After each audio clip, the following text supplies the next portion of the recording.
and you could really feel that waterbed type feeling going on underneath your feet. U.S. Air Force Staff Sergeant Britt Crawley was ready for Hurricane Florence, but he wasn't expecting this. A good inch, maybe at its highest depth of water pulled up in here. The Rock Hill native called Corvius, the private company that runs housing on the base, to take care of the issue in the converted garage playroom. To the best of my knowledge, no one ever came and looked at it. I wasn't here, at least if they did. Fortunately, this experience wasn't anything like what other families have seen, like the Kilpatrick family at Army Base Fort Bragg. When you turned on our shower head, green sludge came out of it. In a recent NBC News investigation, Calvin and Rachel Kilpatrick told NBC they moved to Fort Bragg a year ago. They say water was leaking from ceilings and from the air conditioning unit. There was termite damage and, worst of all, mold in the carpets and walls. Their multiple requests for repairs went to Corvius. We kept being told to stay in our lane, that we didn't know what we were talking about. A Reuters investigation centering around military families left in the dark by privatized housing companies operating on U.S. bases sparked a congressional investigation into the issues. So obviously something needs to be done to make sure that there is a certain standard that both the Air Force side and the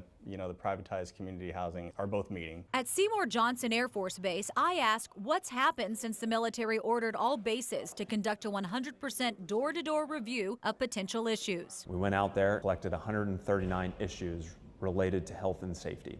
And so for each one of those issues, we worked with Corvius to go back and get an action plan to address all of those issues. That includes new customer service training across its 13 military housing installations. If people do have issues, they do not have to suffer in silence, that they have plenty of avenues out there. But this wasn't the case for Heather Beckstrom's family. In her only on-camera interview, Beckstrom told me that fear of retaliation kept her quiet about the health problems her children experienced while living on Fort Bragg, with a toilet that was chronically overflowing with sewer water. Heather does not have medically conclusive statements from doctors that identify causes for the ailment suffered by her family. But in a private hearing, she testified to Congress saying that 3 of her 5 children suffered with different issues, including leukemia, seizures, and one born with birth defects that had to be corrected through surgery. If I can tell my story and it makes a difference for somebody else, then I feel like I've done something. Complaints from Fort Bragg have been at the center of a congressional investigation in which lawmakers have made no secret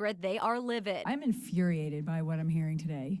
This is disgusting. The founder and CEO of Corvius testified at a recent Senate Armed Services Committee hearing. We let down some of our residents. I am sorry, and we are going to fix it. In a written statement to NBC News, the company said it was working to reduce the backlog of work orders and improve our response time to service requests.